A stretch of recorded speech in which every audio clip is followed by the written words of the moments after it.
All right, so thank you so much for joining the Miracle Worker. So that's so great. It's a lovely, series of meetings that we have. It's great to prepare for it and to in fact nurture myself with it while preparing. It's beautiful to see how everything falls into place and how you can see here's an overview now for 3 chapters more. And in this part that we're looking at today is a shift. So it's we're dragging a little bit dragging the idea of guilt out of in a couple of chapters, probably a lot of chapters, and now suddenly there's a turning point. So it's we have seen guilt, we have seen error, we have seen the things that are not really, supporting us, but we didn't recognize it. We were just in it, and it took us by surprise. It took over our life without knowing that we did that to ourselves. This is really the tragic story of human identity. First, you separate yourself off from God, then you forget that you did it, and now you don't know how to get back to it. That's the drama of the human story. Now we, in this moment that we come together, we're actually at the point that we start to remember, wait a minute, I'm doing this to myself, of course. God would never do this to me. There is no separation. So this was only in my imagination that this took place, in my dream. And it holds no reality whatsoever. There's really nothing happened. Now this is really great. So this is the discovery that we're making step by step, chapter by chapter, lesson by lesson, and all of this. And so today we continue. Like I said, today we continue, but there's a shift in the whole line of education. You can't really know it, but can't really call it. But it's the undoing is taking place, and now we're at a critical point. And so chapter 13 is still guilt all over, in the sense of making you aware what is going on, how you have used guilt to prevent yourself, in fact to attack yourself, but to prevent yourself from feeling or experiencing the love of God. Because you see anything guilty, you're in the system of guilt and limitation. Now you can get out of that, sure, absolutely, that's what the miracle will do. So you get out of it, and suddenly you have a different experience of yourself, and you cannot see yourself as guilty anymore. Now this is happening here in this set of chapters. So, and of course then there's the rebirth part in it. There's the Christ being born in me. Chapter 15 is the Christmas chapter that we looked at also with Christmas time. Now this comes together just beautifully in these 3 chapters. So here's a huge transition going on. And the specific point of transition I will share that with you too. We will come to that.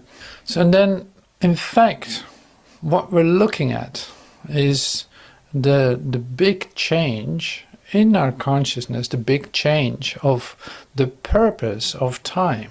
So this is a big red thread through the chapters, the change of the purpose of time, the change of what you gave as a purpose of time, what you saw time was for, to maybe make the best of it, to leave your stamp on the world, to build an empire, or who knows what you had as a purpose for the time that was given you to make something of this.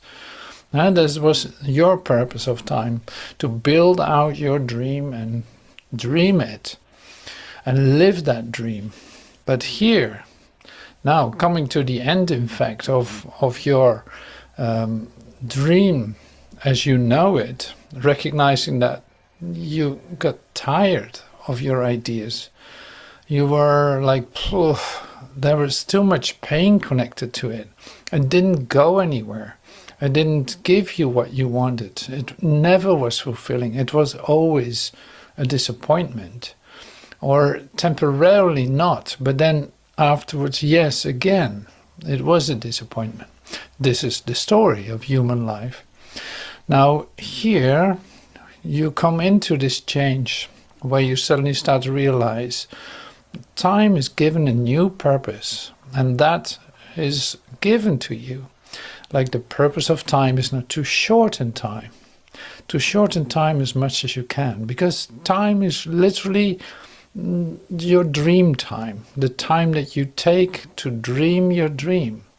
But that dream is always a manifestation of limitation. So to come to the end of that, to shorten the time of your dream, would be a great progress in awakening and coming to the, say, natural inheritance called perfect love, perfect happiness, perfect joy, perfect fulfillment, being a co-creator of God.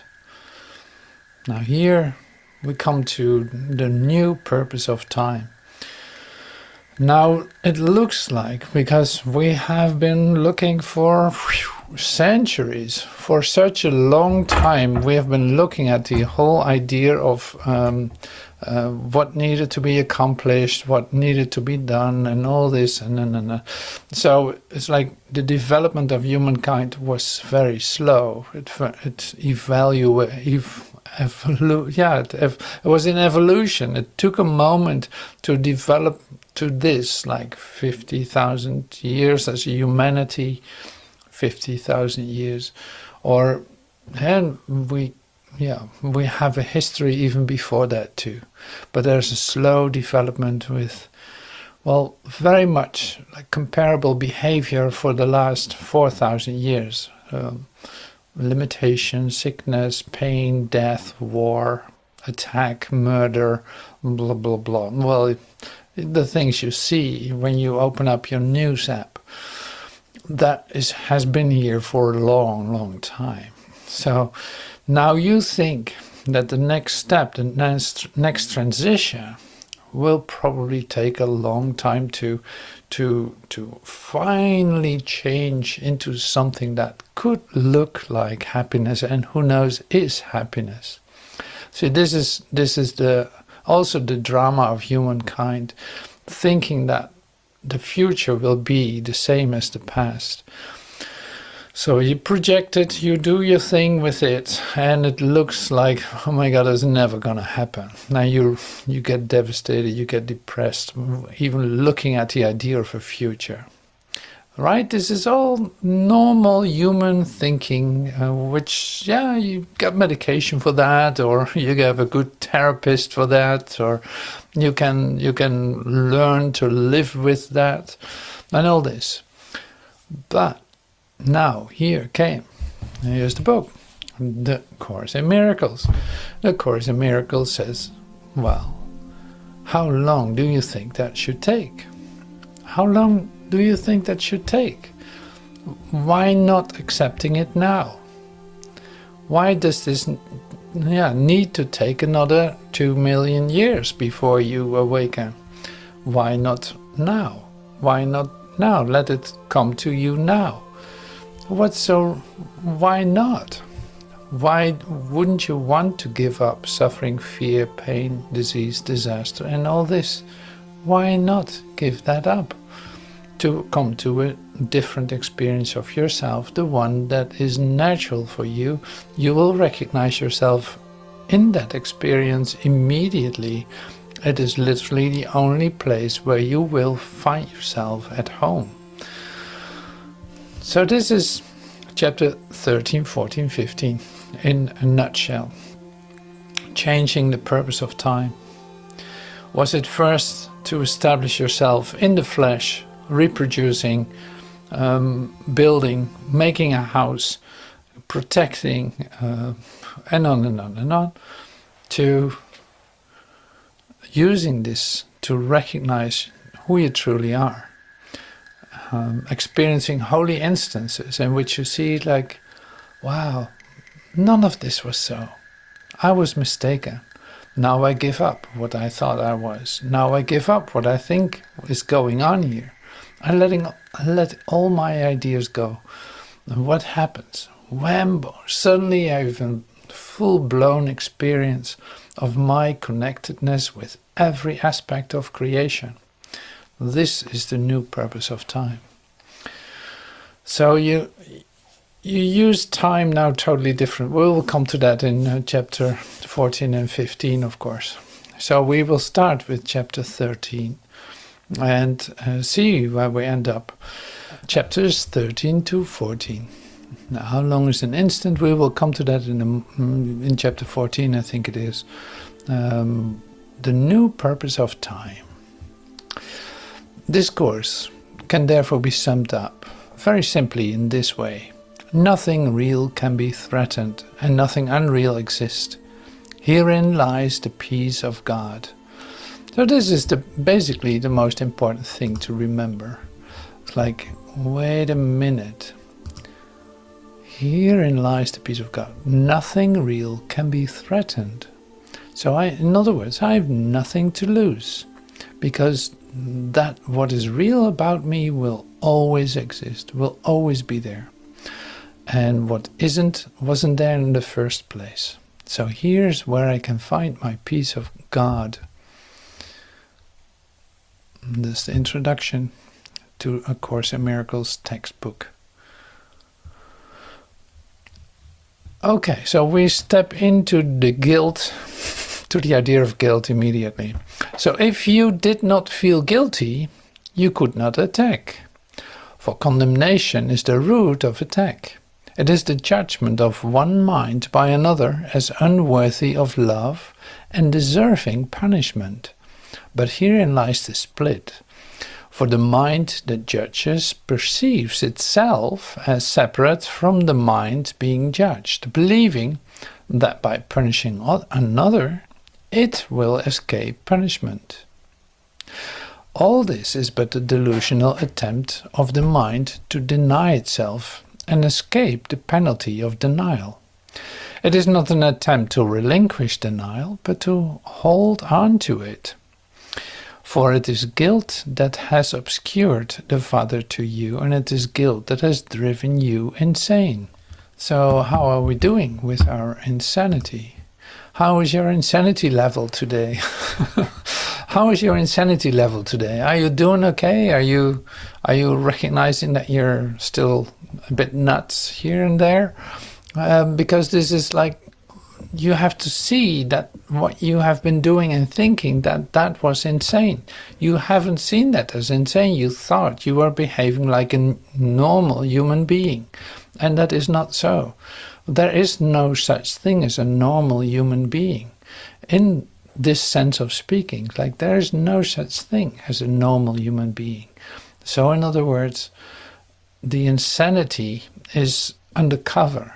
You have justified your insanity, and you've protected yourself, thinking that insanity is normal, is real. It's real. It's your reality. To think that you're separate from God seems to be like a real option, and you live that, you express that in your physicality, in your financial situation, in your relationships. You confirm that continuously, that you're actually separate from each other, from God, and just healthy boundaries, or however you want to call it, healthy boundaries. Like, no, wait a minute, that is insane. Healthy boundaries, as you describe it as a human being, is in fact insane. Because where are you talking about? You're talking about your physicality, your human configuration of you, your human form of you. You're thinking that you are this. And this is the greatest insanity. You are not this, is what A Course in Miracles says, what Jesus shares with you all the time. He proved it to you. And now even in churches, they hang Jesus Christ on a cross, while that was not the case. That was not what this was all about. So coming back then to the idea, like, that is insanity. Insanity is thinking that you are this and forgetting that you are consciousness. Like, in consciousness, how can you possibly say attack anyone?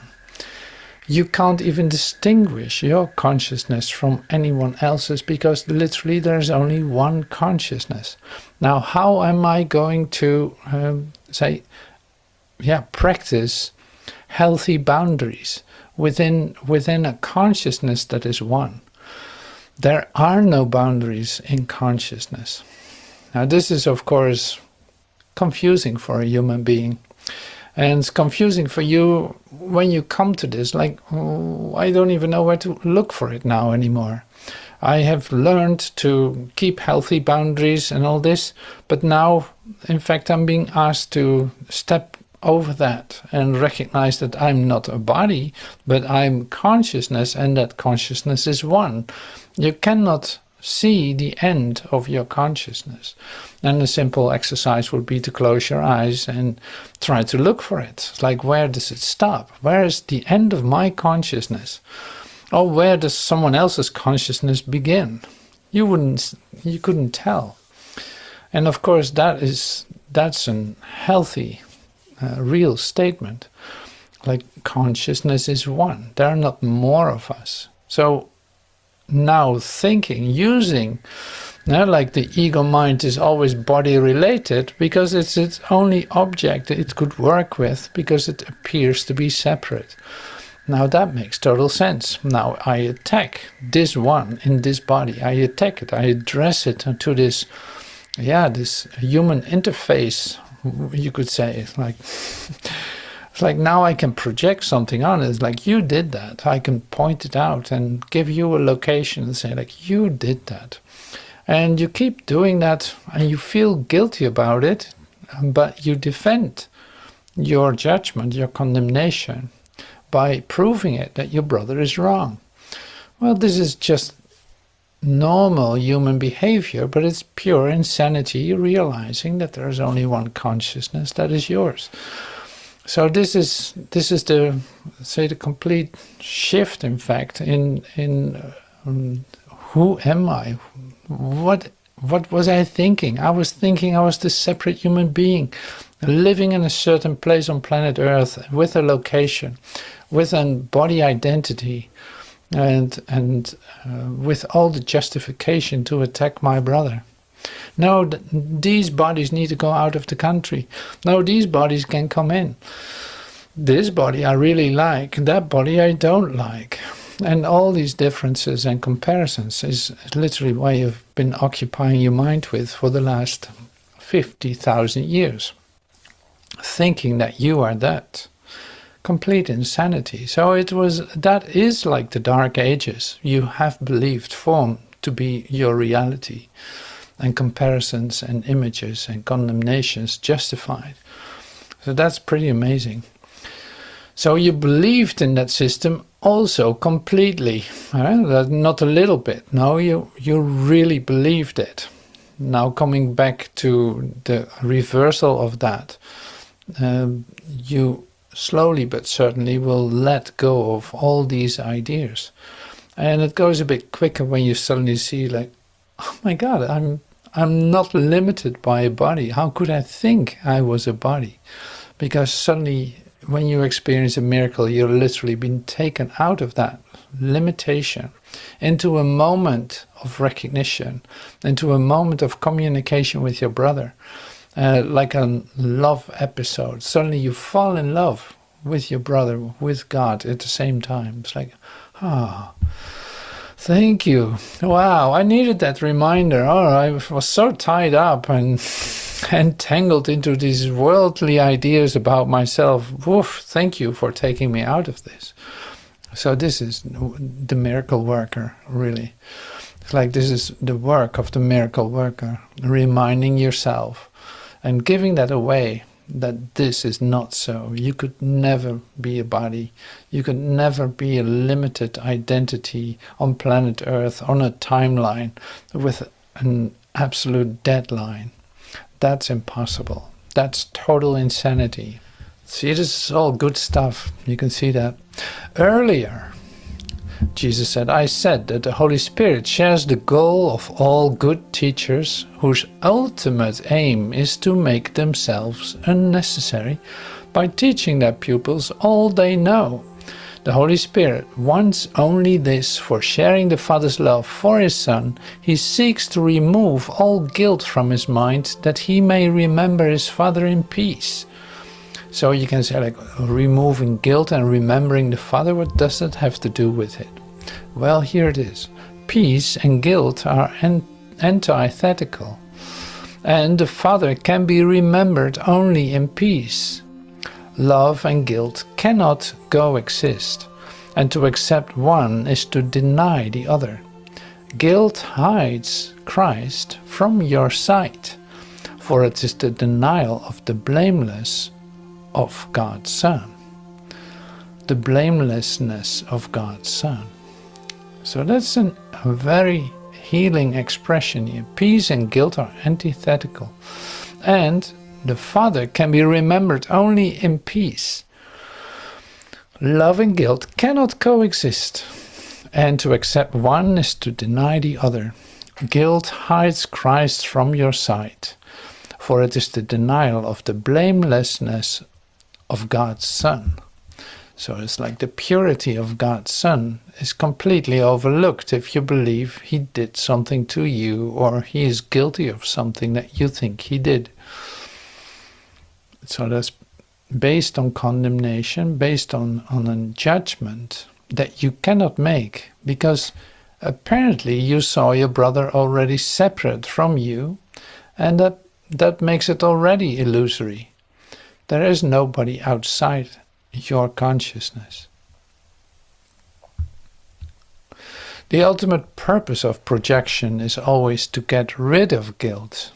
Oh, okay, so the ultimate purpose of projection is always to get rid of guilt. Yet, characteristically, the ego attempts to get rid of guilt from its viewpoint only, for much as the ego wants to retain guilt, you find it intolerable, since guilt stands in the way of your remembering God, whose pull is so strong that you cannot resist it.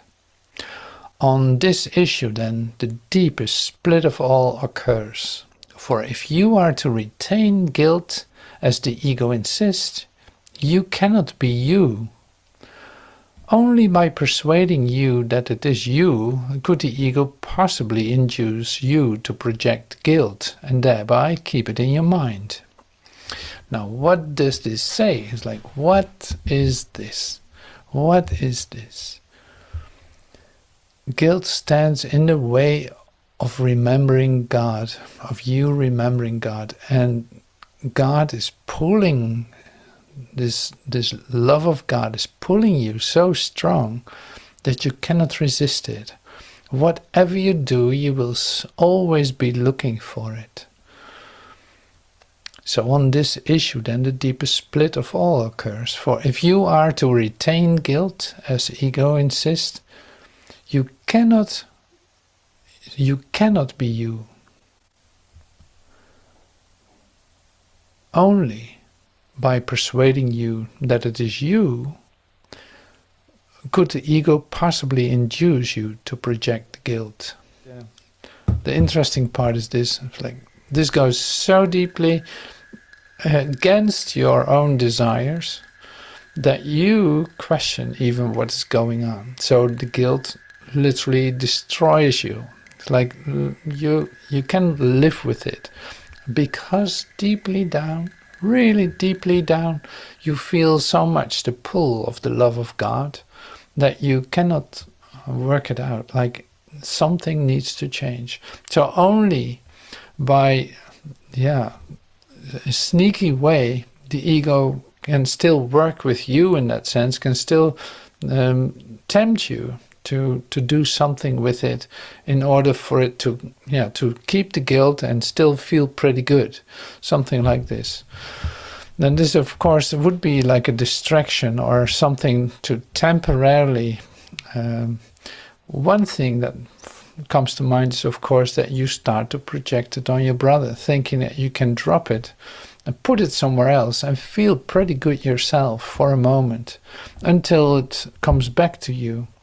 And then you will still have to deal with it. So it's like you can't get rid of it. You either see it right or it's still with you.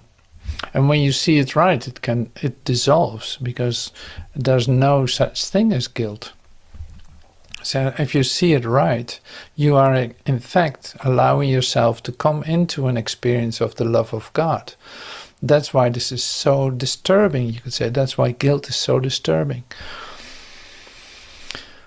But a great, you could say, great healing, signal. If you feel guilt, you know there's something going on, of a description, of an idea that you hold about yourself, about something that you are not. But what you have done in the past, or what somebody did to you in the past, or what you should not have done, or who knows what, regrets and all this. It's like all that comes back and only needs to be seen for an instant in the light of truth, like seeing that, no, there's no such thing. Let it go. It's gone. It's over. You did it. You didn't do it. Like it's over. It's gone. Really like this. So there's one more obstacle you've interposed between yourself and the atonement. We have said that no one will countenance fear if he recognizes it. Yet in your distorted state of mind, you are not afraid of fear.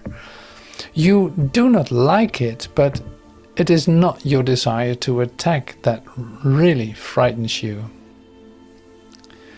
You are not seriously disturbed by your hostility. You keep it hidden because you are more afraid of what it covers. Now, what is this? You could look even upon the ego's darkest cornerstone without fear. If you did not believe that, without the ego, you would find within yourself something you fear even more. You're not really afraid of crucifixion. Your real terror is of redemption. You already made your plan for a dead end, so to speak, for an end in, transition into who knows what, but the end of your physical system in this dream timeline where you find yourself. Like you already made the decision that you're on it, and that is the inevitable that's going to happen. That's why now looking at it to your crucifixion, which is really what your humanhood is, like looking at it as crucifixion and suffering that through, this is what you continuously confirm. If you stay with that, if you don't want to change your mind about it, then that is so. So it's like the darkest cornerstone, if that would be lifted up, you would be okay with the fear that is literally coming to you in the experience. You would rather have that than to discover the light and love of God. And this is the hardest thing. So it's like you protected that so well. You've been so you've got so used to all of this, and now in the undoing of it, it seems like, yes, I want peace. Yes, I want light. Yes, I want to be free. I want redemption. I want the salvation. I want to be. I want to have that atonement happening to me, this great undoing. But in the end, when it really comes down to it, you have a little hesitation. You're not sure what it's going to give you. And this is what everyone bounces up against in your awakening, because there's a point where you will need to go through in order to, in fact, complete the process. If you're still holding on to something that's more safe or that you love to suffer through, in fact, you're still holding on to your guilt. If you're still valuing the body for what you think it brings, that would still be the case. You would still, in fact, hold on to your guilt, thinking that that is okay and it's part of the humanhood and blah blah blah. You make a story out of it to prevent yourself from being released of it all. So that's a real deep step in your transformation. You can just admit that, and you know that. So that is common sense here in the awakening, as Jesus looks at it with you. It's like that's common sense to it's still insanity, but it's common sense in a human way of coming to the recognition of your Christhood. The last thing you want to do is give up your image of yourself. You have seen yourself as a body, so giving up that part, giving up your physicality, your physical idea about yourself, would be the last thing that you do. You've built your whole insane belief system because you think you would be helpless in God's presence. And you would save yourself from His love because you think it would crush you into nothingness. You are afraid it would sweep you away from yourself and make you little because you believe that magnitude lies in defiance and that attack is grandeur. See, this is where the fundamental misconception of yourself comes to the surface. You believe that magnitude lies in defiance and that attack is grandeur, like as if attack is the best thing for you. You think you have made a world God would destroy, and by loving Him, which you do, you would throw this world away, which you would. Therefore, you have used the world to cover your love, and the deeper you go into the blackness of the ego's foundation, the closer you come to the love that is hidden there. And it is this that frightens you. Now, this is an interesting transformational expression. Therefore, you have used the world to cover your love. And the deeper you go into the blackness of the ego's foundations, the closer you come to the love that is hidden there. And it is this that frightens you. Yeah, sounds very familiar. Like in my awakening experience, it was exactly like that. So diving deeply into the fear, like fear, come and get me. Like I'm willing to go into any length to get rid of this fear. I don't care any longer.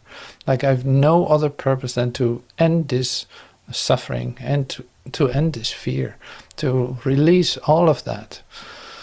Now this is the thing that you do when you don't have an option anymore. It's literally that happens. In fact, it's a spontaneous act. And here's also the biggest change, in fact, because now you have done the thing that you've tried to prevent yourself from forever, for a very, very long time. Now suddenly it didn't matter that you gave up this world, that you would give up this body, that you would give up your whole structure of yourself as you know yourself, to leave that all for what it is, to leave that behind, and literally come with empty hands and say like, okay, here I am, come take me, whatever. I have no other option than to do this. So that is the fundamental transformational point. That's where the shift occurs, you could say. That's where the shift occurs in your experience of yourself. Beneath all the grandiosity you hold so dear is your real call for help, of course. Yeah, that's the way it is too. For you call for love to your Father as your Father calls you to Himself. In that place you have hidden, you will only to unite with the Father in loving embrace of Him. You will find this place of truth as you see it in your brothers. For though they may deceive themselves, they, like you, they long for the grandeur that is in them. And perceiving it, you will welcome it, and it will be yours. For grandeur is the right of God's Son, and no illusions can satisfy Him or save Him from what He is. Only His love is real, and he will be content only with his reality. So beneath all the grandiosity you hold so dear is your real call for help. And this is the place where you say, like, yeah, I'm doing fine. No, it's okay. Yeah, I can deal with it. It's all right. Not too bad. I'm one step at a time. I'm taking it easy, or I try to stay balanced a little bit. Like you, beneath all of that managing of yourself is in fact the real call for help, because you feel it coming. It's like it will come to the surface. Something is really like, yeah, something is occurring, something is shifting. Now this is an essential part too that you experience. Like, it will come to the surface. It will remind you of something that is so familiar all the time. Like, you will never feel at ease in a place where you don't belong. So your pull and your longing for love is so strong that you will look for that all the time. That will come back, even though you might have gone through your episodes of who knows what. Still, that will always return back into your memory. That is what you want. You want to experience the reality of you, which is love. So that's something to give into. And then the real question is, why wait for heaven? It's here right now. Why wait for this release? Let it happen. What do you have to lose? Okay. You think you have to lose the whole world that you see. Yes, indeed, it is true. You lose the whole world you see. You will never see it again like you do. But recognizing that it was insane the way I looked at it, thinking that sickness, pain, illness, death, all that separateness, that was my reality, was an insane system. Now I'm willing to let it go and allow this healing to take place, in which I come to a whole new experience of myself that is what I already am. So now it is given you to heal and teach, to make what will be now. As yet it is not now. The Son of God believes that he is lost in guilt, alone in a dark world where pain is pressing everywhere upon him from without. When he has looked within and seen the radiance there, he will remember how much his Father loves him, and it will seem incredible that he ever thought his Father loved him not, and looked upon him as condemned. The moment that you realize guilt is insane, wholly unjustified, wholly without reason, you will not fear to look upon the atonement and accept it wholly. So this is like almost like a prayer.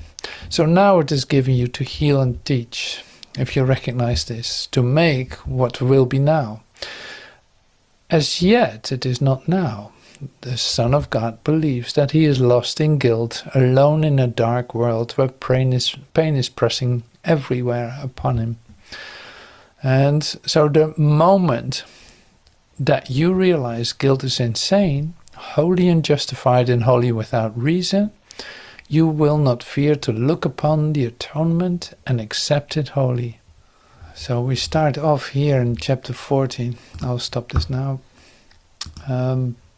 Chapter 14 has a title, and I'll read it to you. Chapter 14 is Teaching for Truth. So we come from chapter 13, which is the guiltless world. That is the title, the guiltless world. Then we go to teaching truth, and then the new purpose of time. Teaching for truth, the holy instant. Yeah, the holy instant is chapter 15. Teaching for truth, the holy instant. So we're continuing with teaching for truth in a second. So I will show a video as a musical intermezzo, and that is related to chapter 14. It's how long is an instant. I made this before, but I like to share it because it's musical and it's still informative. It keeps the energy going and the focus. So I love to share that with you. How long is an instant?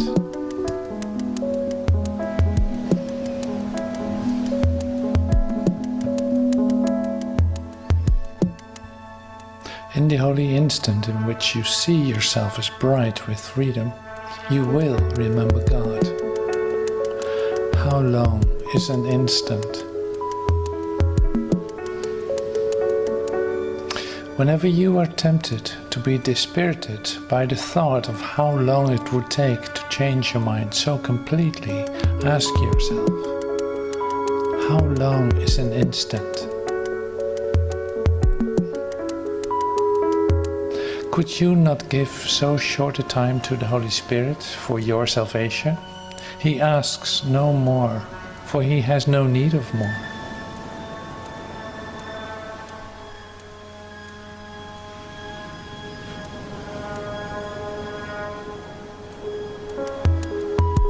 How long is an instant?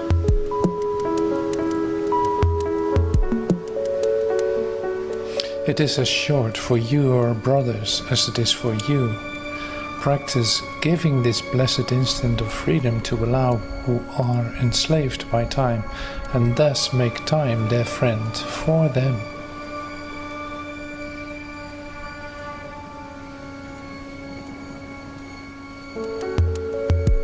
How long is an instant?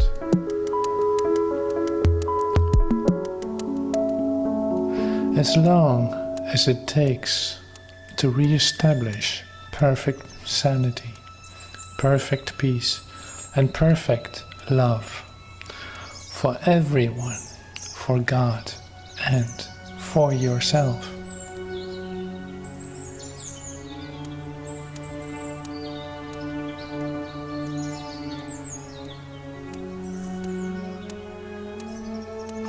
As long as it takes to remember immortality and your immortal creations who share it with you. As long as it takes to exchange hell for heaven. Long enough to transcend all of the ego's making and ascend unto your Father. Give the eternal instant that eternity may be remembered for you. In that shining instant of perfect release, offer the miracle of the holy instant through the Holy Spirit, and leave His giving it to you, to Him. How long is an instant?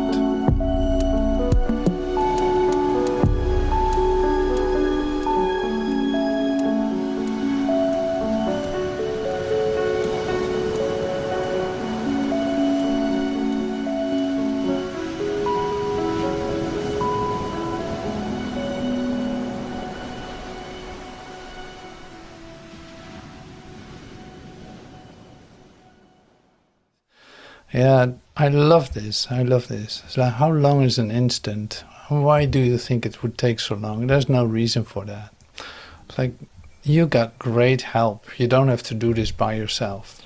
And this is where it comes down to. In your human thinking, you always think that you have to do it yourself and do it your way, trying to push through, trying to solve it all.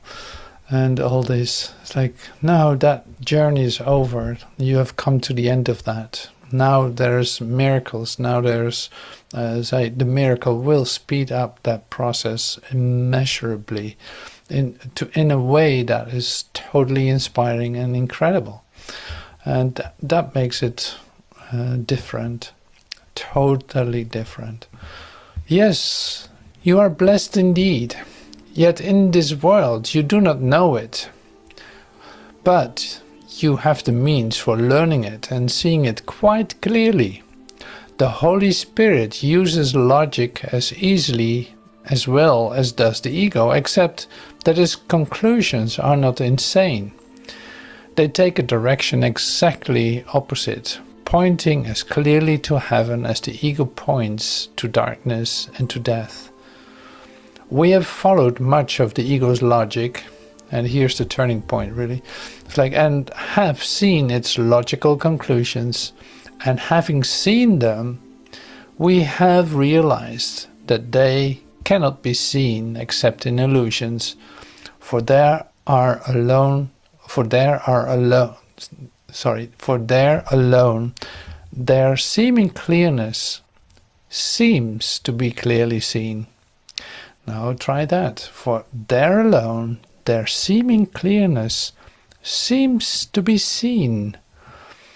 Let us now turn away from them and follow the simple logic by which the Holy Spirit teaches the simple conclusions that speak for truth and only truth.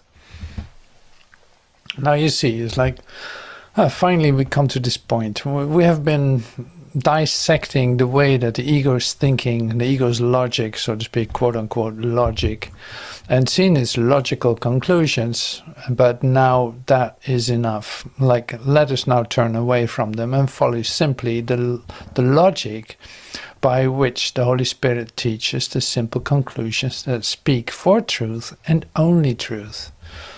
So that's so different. So you see, this was the turning point I was talking about. It's like, this is where that happens in the course. So it's chapter 14. We have been looking at like almost half of the Course in Miracles is about looking at condemnation, guilt, misuse of miracle impulses, denial, all the human traits, you could say, to keep your humanhood in place. And this, like, we have been looking at that now for 14 chapters. Now is the time come to turn it over into teaching the logic of the Holy Spirit, which is a logic related to reality and not to darkness and illusions. So this is great. Now, teaching truth is in fact what the chapter is. We're teaching truth, and how we're going to do that is what we're going to see next. The Holy Spirit, therefore, must begin his teaching by showing you what you can never learn. That's an interesting expression. The Holy Spirit, therefore, must begin his teaching by showing you what you can never learn. His message is not indirect, but he must introduce the simple truth into a thought system which has become so twisted and so complex you cannot see that it means nothing. He merely looks at its foundation and dismisses it. But you, who cannot undo what you have made, cannot see through it. It deceives you because you chose to deceive yourself. Those who choose to be deceived will merely attack direct approaches, because they seem to encroach upon deception and strike at it. So this is a real interesting deep look into healing. A really deep look into healing. Like, the Holy Spirit will never confront you directly. No, it's like he sneaks in via the back door, because you would be so offended with a direct approach that you would start to defend and protect yourself. Like, oh no, wait a minute, what's that? That's a threat. I'm attacked. Oh, help. No, this is Holy Spirit's work is working like via the back door. He comes in anyway, but via the back door. And that's not sneaky. No, it's just smart, because it is like you're so accustomed to complexity, to twisting and turning, to making things what they are not, like illusory perception and all this. So anything that comes directly at you, you will always interpret as attack. Whether it's love, finally, love is given to you directly with no hesitation, with no boundaries completely poured over you. And if that would be the case, you would say like, whoa, whoa, whoa, whoa, whoa, whoa, healthy boundaries here. Take a bit of distance. This is not how I can receive this. And the Holy Spirit says, yes, I know. So that's why I come in via the back door. It's like, no, it's all right. I know how you're thinking, so there's no problem here. You will be so happy if you discover the truth of this. You don't know what to do with yourself. So here, a little step, like micro steps to your salvation. And however much you can take on a daily basis, or you can try to do lessons. Yeah, you don't have to understand it. You don't have to accept it. All the things that the ego really does not want to do, you don't have to do. Oh, great. You don't have to accept it, you don't have to understand it, you don't even have to like them. You just do them. Okay, can you do that? Yeah, well, you can do that. So this is the introduction to the lessons. Like, this is the way that you can receive this. Well, if there isn't a back door, then I don't know what it is. So you only do the exercises. And the exercises are made, you don't know that when you read them, but they are made to literally like have this light come to you from within, from a place that is already yours, that is completely you, that you are screaming for in all situations, but you think you need to defend yourself and be busy with the outside world, projecting your guilt on it, because that is how insane it is. Now here via the back door, like I said, the Holy Spirit comes into your, literally into your remembrance, into recognizing what is true about yourself, and you start to feel really good by that. It quiets you down. You have your moments of peace. Suddenly you have a light episode that's putting you to a deep rest, like you haven't had that for 50,000 years. Finally it is that way. How great is that? Like, this is how miraculous the Course in Miracles is. It knows you, at least it knows the way that you think about yourself and how you deal with the world. Of course it knows you. Like God created you. He knows who you are. He knows what you need. It is already given you, but now you, as you have seen yourself, needs to come to an acceptance of that, a remembering in the present moment of that. So it's interesting to look at the mechanism behind it and why it's so carefully prepared. That's the reason why it is so carefully prepared, because you get offended so easily. You are immediately in defense if the light would press you too hard.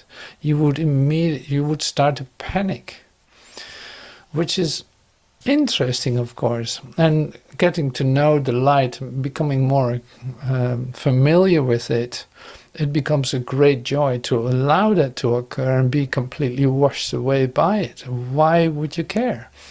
You know, so this becomes a joyous event. You can't believe it, but it is. Now it seems like the biggest threat to allow that light to come to you, and it is your greatest pleasure. You just didn't know it. You forgot about it. So that's what we're dealing with here. So teaching truth is interesting because, in fact, how do you do that? Well, I can only demonstrate it by being myself. If I would pretend to be someone else, or pretend that I know more than you, or you would be so offended. And with anything that I'm offering you, in fact, you might still be offended, which is perfectly all right with me. But see, the real thing is happening not with words, not with the way I do it. No, it's purely inspired by one who knows exactly what you need in order to hear this and to let this come to you, to have this speeded up as much as possible as you allow that. Not against your will, but as you allow that, so that you still have the feeling that you are the one who is managing this to a certain degree, until you don't want that any longer, then it will simply wash over you and help you recognize that nothing really happened and that you are home in heaven. This is still what we're talking about. Now, okay, happy learner, here we go. The Holy Spirit needs a happy learner in whom his mission can be happily accomplished. You who are steadfastly devoted to misery must first recognize that you are miserable and not happy. So this was what I said just before that too, is like, how are you doing? Well, I'm doing not too bad, not too good, I'm still like balancing it out here, and not too unhappy, not too happy. It's like, no. So this is not helpful. You who are steadfastly devoted to misery must first recognize that you are miserable. So you might as well just admit that. When I'm not perfectly happy, I am totally miserable. So that might help to give that some contrast. So the Holy Spirit cannot teach without this contrast. For you believe that misery is happiness. This has so confused you that you have undertaken to learn to do what you can never do, believing that unless you learn it, you will not be happy. You do not realize that the foundation on which this most peculiar learning goal depends means absolutely nothing. Yet it may still make sense to you. Okay, so you do not realize that the foundation on which this most peculiar learning goal depends means absolutely nothing. Yeah, so you're confusing misery with happiness. And yeah, how can you feel that, so to speak? That was the idea of, okay, so I'm miserable, I'm not too happy, I'm miserable, and at least I know what I have. Like, I'm not doing too well, but yeah, it's okay. Like, yeah, I'm still dealing with it. I can handle this. It's like this to a certain amount gives you a satisfaction in your human confusion. It gives you a satisfaction. You have your certainty that nothing will change quickly, that you have it in hand, like you control it still, and you're okay with your miserability. And that gives you a sense of satisfaction, of happiness. It's like it fulfills you to a certain degree. That's why you hold on to it. And to the Holy Spirit, that's absolutely meaningless what you're doing. Like, it doesn't make any sense. If you know what happiness is, you know that this has nothing to do with it. Only in your confusion of what happiness is, you can accept it. That's why we say, and we saw this week too, it's like there's an incredible increase of conflict in your mind, in your transformational process. It should be like that. Like there's a sensitivity that comes to the surface that is unheard of, that can make one situation completely overwhelming you. And I'm not trying to be dramatic here, but it's more that needs to be felt. You know, it needs to be felt. Seeing that the situation you're in is completely insane and it's absolutely not normal. When you are a little bit in distress, you are all the distress in the universe. When you are a little bit sad, you're all the sadness in the universe. Like it doesn't need to be pampered, so to speak. It doesn't need to be leveled out to deny, in fact, the intensity of what you're feeling. So this is what happens first. Before anything can happen, you have to admit about how you feel, what is going on. And now the next step then can be, that's insane. There's no necessity for that at all. I need help. So that needs to happen first. There's no compromise that you can make with guilt and escape the pain that only guiltlessness allays. Learning is living here, as creating is being in heaven. Whenever the pain of guilt seems to attract you, remember that if you yield to it, you are deciding against your happiness and will not learn how to be happy. Say therefore to yourself gently, but with the conviction born of the love of God and of His Son. So let's read this one more time. There's no compromise that you can make with guilt. Like it's either you are in it or not. And there's no compromise to be made. There's no way you can project this onto your brother and not experience it yourself. It will come back. So that's good to know. When it happens, when you feel this, when it literally comes to attract you, the pain of guilt comes to attract you, seems to attract you, remember that if you yield to it, if you start to accept that and go for it, then you're deciding against your own happiness. And you will not learn how to be happy. So when you recognize that, say this: what I experience, I will make manifest. If I am guiltless, I have nothing to fear. I choose to testify to my acceptance of the atonement, not its rejection. I would accept my guiltlessness by making it manifest and sharing it. Let me bring peace to God's Son from His Father. What I experience, I will make manifest. But if I'm guiltless, I have nothing to fear, and I choose to testify to my acceptance of the atonement, not to its rejection. I would accept my guiltlessness by making it manifest and sharing it. Let me bring peace to God's Son from His Father. Now this is an absolutely lovely expression. To yourself, to your brother. You know, it's like, I can accept. So apparently, is how it is being shared here. It's like, that is a choice. I can choose for my guiltlessness. And that is like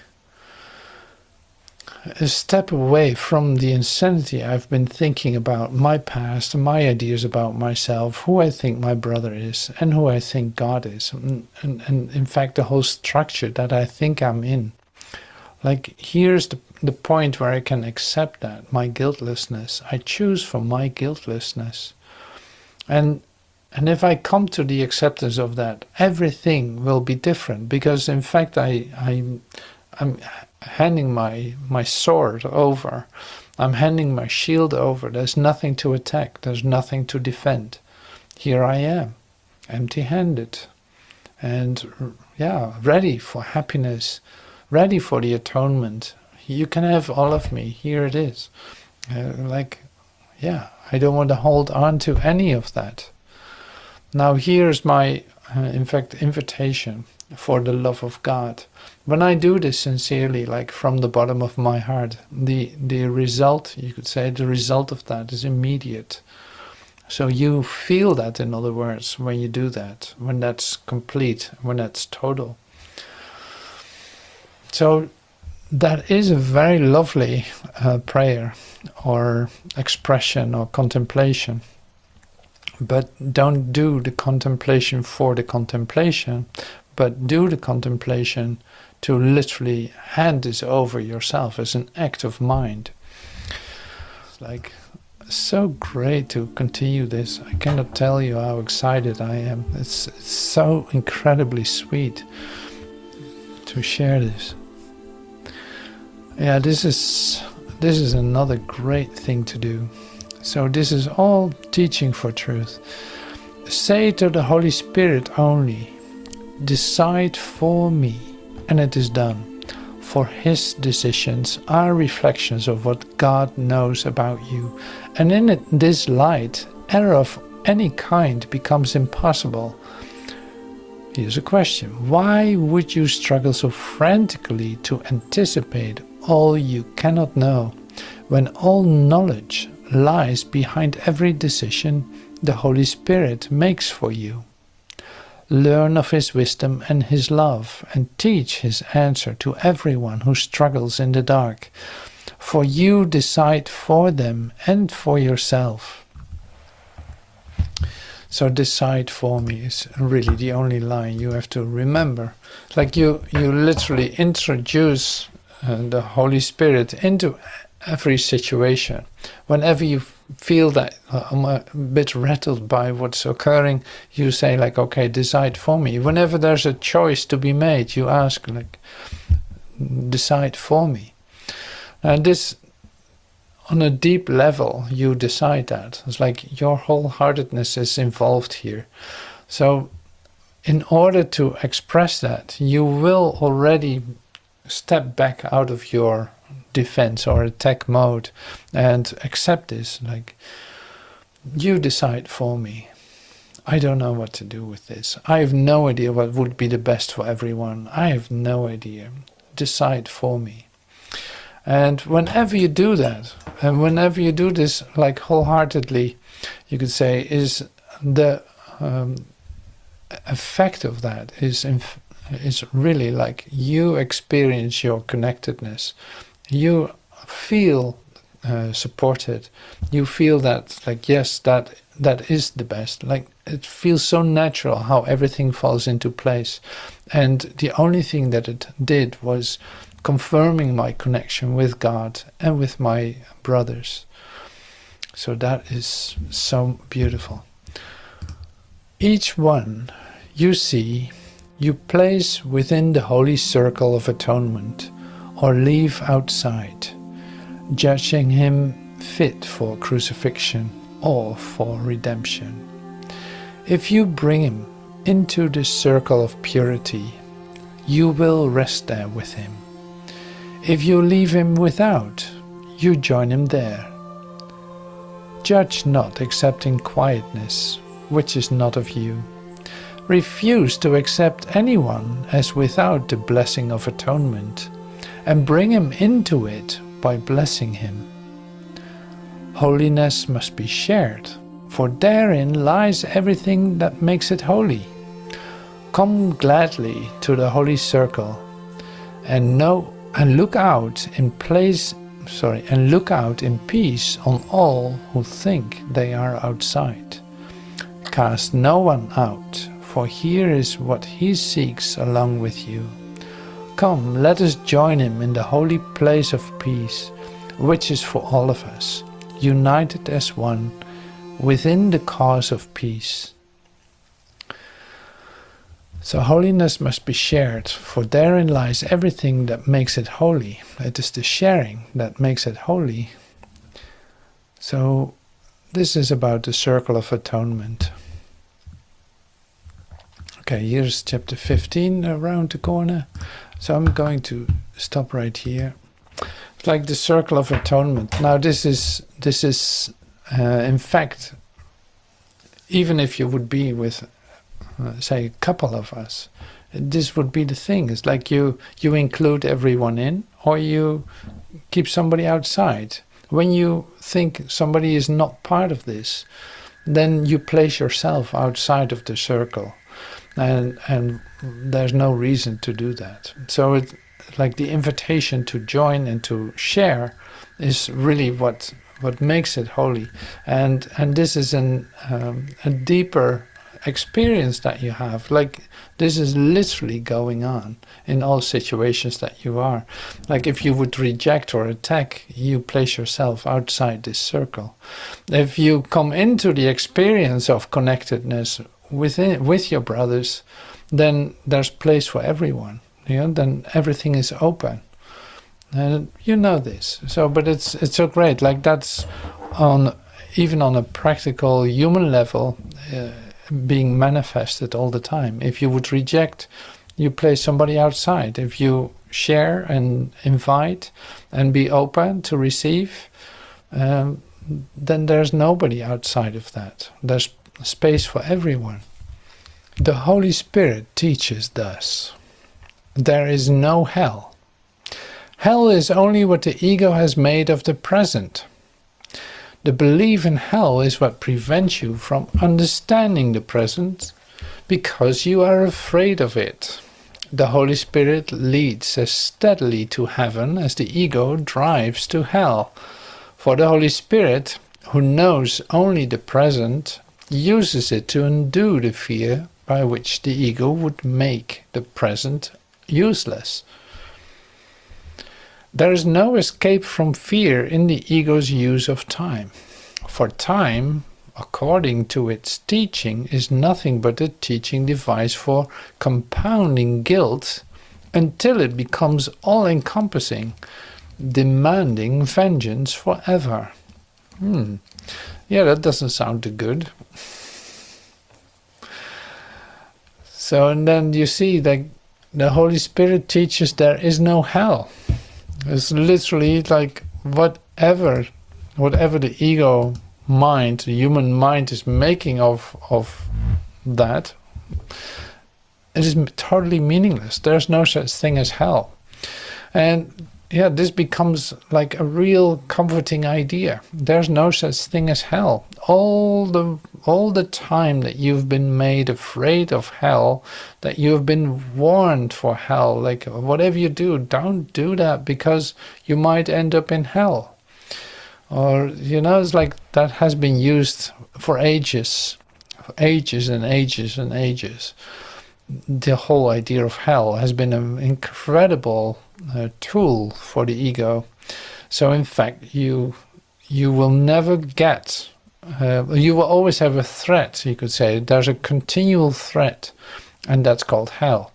Now, interpreting this in our daily experience, you could say this is like time is what hell is. Because literally the presence is what love is. Like in this moment, in this present moment, the eternal moment that is now, there cannot be anything like fear, guilt, or anything like that. Like it simply is not there. So it's always anticipated, or it is feared in the past. Like you are worried about things in the past, or you are worried about things in the future, but never now. Never do you experience it in the present moment. Now you say like, well, I'm not sure because I can be really afraid at times. And I say, yes, but you in fact don't experience the present because you think there's such a thing as a past and a future. So that is in the way, in fact, that needs to be opened so that you will be receptive, you could say, or completely present in this moment. That is a part of the healing that is taking place.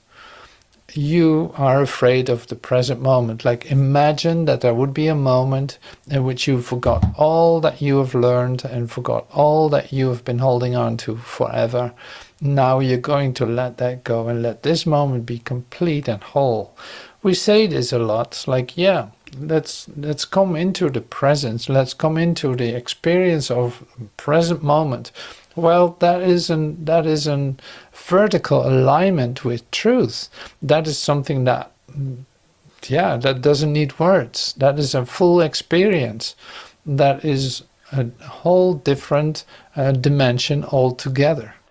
It is not that when you are just walking around and say like, yeah, I'm experiencing the presence. That's not what that is. So it's like the whole thing is, you have been covering this presence up and thinking like, okay, yeah, I know. It's like, there's only right now, right? And like, no, there's not only right now. Like, the present moment is the only thing there is. And it's you. And it's your experience of wholeness, of completedness, of complete fulfillment without an opposite. In fact, a moment of eternal love. Now this is the point where you have become afraid of. because you have been trying to avoid it. Because what happens? Your world disappears, your body disappears, all the definitions that you have had about yourself will disappear, because it cannot coexist, like we read too in chapter 13. Like guilt and peace cannot coexist. When do you experience peace? Right here in this instant, not any other time. Right here in this instant. It has nothing to do with a body. It has nothing to do with the world. No, it has to do with you, and with the totality of you, which is everything there is. Can you imagine that that is which you don't have to do, you can just ask for it, but can you imagine how it would be to be lifted up and hurled into reality? Like completely out of control, like this, completely without borders, without healthy boundaries, but completely blown out of your shell, so to speak. See, that can be for a moment a fearful idea, but that's only because of what you have made of it, and what you have been trying to do here is preventing yourself from having that full-blown experience of the you that you are.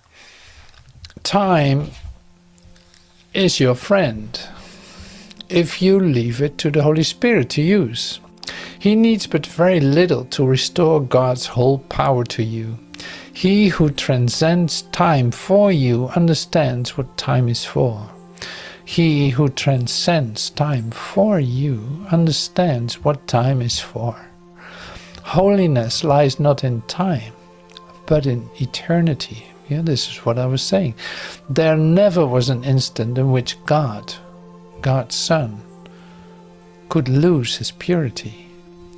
His changeless state is beyond time, for his purity remains forever beyond attack and without variability. Time stands still in his holiness and changes not. So time is your friend if you leave it to the Holy Spirit to use it, but only then. So if you think you know how to use time, you probably find yourself pretty quick into an experience of separation, of hell, because you think you can do it by yourself. But he needs but very little to restore God's whole power to you. And this has been something you have been looking for. Big time. Okay, so this Course in Miracles is not beyond immediate learning, unless you believe that what God wills takes time. And this means only that you would rather delay the recognition that this is so. The holy instant is this instant, and every instant. The one you want it is to be, the one you want it to be, it is. The one you would not have it be is lost to you. You must decide when it is.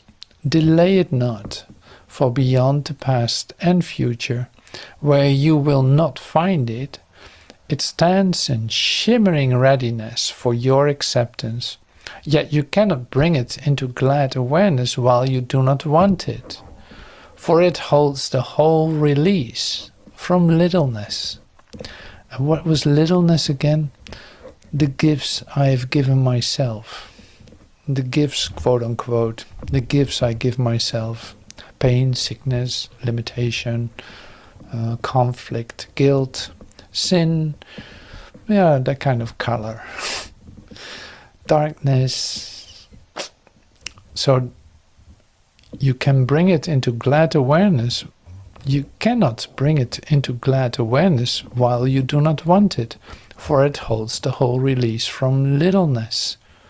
That's why it is being shared here. The holy instant is this instant and every instant. So this is where the question came from. How long is an instant? Okay, one more about this course. The reason this course is simple is that truth is simple. Complexity is of the ego, and is nothing more than the ego's attempt to obscure the obvious. You could live forever in the holy instant, beginning now and reaching to eternity, but for a very simple reason. Do not obscure the simplicity of this reason, for if you do, it will be only because you prefer not to recognize it and not to let it go. The simple reason, simply stated, is this. The holy instant is a time in which you receive and give perfect communication. This means, however, that it is a time in which your mind is open, both to receive and give. It is the recognition that all minds are in communication. You cannot love parts of reality and understand what love means. If you would love unlike to God, who knows no special love, how can you understand it? To believe that special relationships with special love can offer you salvation is the belief that separation is salvation. For it is the complete equality of the atonement in which salvation lies. How can you decide that special aspects of the sonship can give you more than others? The past has taught you this, yet the holy instant teaches you it is not so. So wonderful. What's so wonderful about this is then it always comes down to this place of rest. Like you would defend yourself believing that you're in a special relationship, preferring special love. Like that would always come with a comparison. It would come with a defense. It comes with an idea of possession, like that is mine. This is my way of getting the happiness that I want, which is immediately a denial of happiness and of love. So one way or another, you will discover that is not working that way that well. So to keep that open, you could say, you also see that you give up your defenses. You give up your attacks. You allow that to, say, come to you in its own way, not controlled by you, not directed by you. No, just being open to receive that and give that whenever that is possible. So this is really beautiful. And this makes, it goes into, in chapter 15, it goes into special relationships a little bit more. And I don't think we go in that for now. Let me see. God knows you now. He remembers nothing, having always known you exactly as he knows you now. The holy instant reflects his knowing by bringing all perception out of the past, thus removing the frame of reference you have built by which to judge your brothers. Once this is gone, the Holy Spirit substitutes his frame of reference for it. His frame of reference is simply God. The Holy Spirit's timelessness lies only here. For in the holy instant, free of the past, you see that love is in you, and you have no need to look without and snatch love guiltily from where you thought it was. This is really great. So this, can you feel that? Can you feel that? Like in your full-blown experience of love that you have, like in your full-blown experience of love, literally all ideas of comparison are completely washed away. Like this becomes a more and more palpable experience if you start to practice the lessons and come into a light communication. Like you literally lose your memories or your comparison, your whole frame of reference goes out of the door when you are in a deep love experience. It simply isn't there, and you cannot get to it either. Like it's literally washed away from your mind. That is so amazing. Now, coming back then to whoever you meet, you could say, with a mind that is gone, freed from previous ideas, freed from the past, your mind is completely open. Now, you cannot distinguish to give your love to some and not to others. Like, no, that becomes a universal experience where you don't distinguish at all. And however you can give it, you will give it. And this is so beautiful. But see, it's always, and this is really the fundamental idea behind it, is always free from past ideas. Literally not even the past ideas of relationships, like we know each other now for 2 years and now blah blah blah blah blah. Like, no, that has nothing to do with it either. It is right now that we meet. Here it is. Welcome home. I'm so happy to meet you. Like, welcome home. This is our place.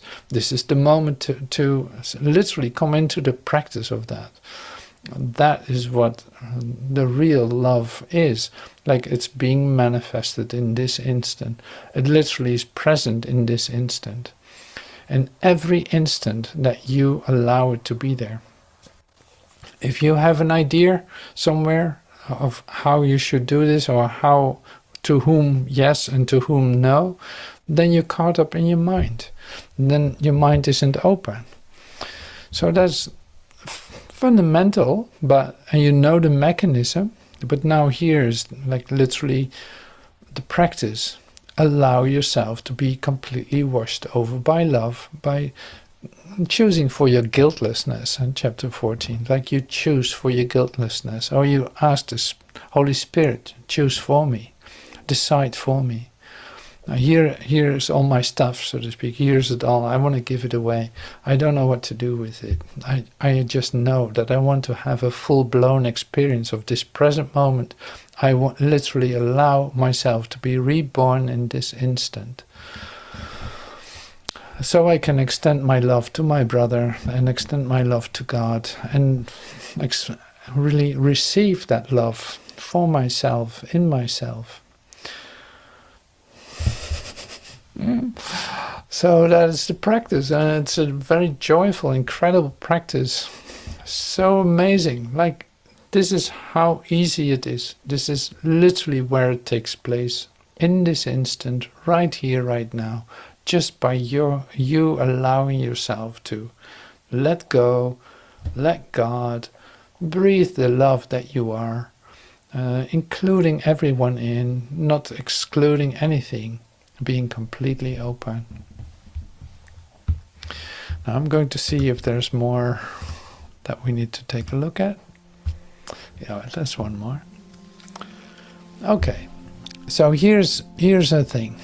When the body ceases to attract you, and when you place no value on it as a means of getting anything, then there will be no interference in communication, and your thoughts will be as free as God's. As you let the Holy Spirit teach you how to use the body only for purposes of communication, and renounce its use for separation and attack, which the ego sees in it, you will learn you have no need of a body at all. In the holy instant, there are no bodies. And you experience only the attraction of God. Accepting it as undivided, you join Him wholly in an instant. The reality of these relationships becomes the only truth that you could ever want. All truth is here. In the holy instant there are no bodies, and you experience only the attraction of God. No, okay, so I see a text here.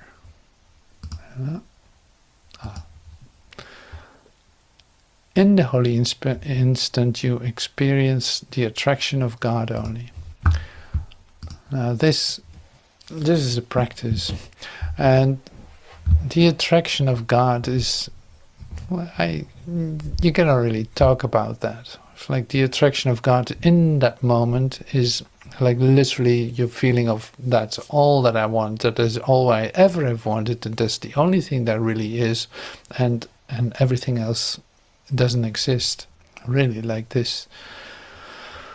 That's so great. It's so lovely what is being offered. See, to me, all the aspects that I've been sharing today, all the aspects that we have been looking at, all the words that are given, the way they are being shared, like the way that they are written and given to you, the way they are formulated, speaks of so much love that if you start to hear that, it is like,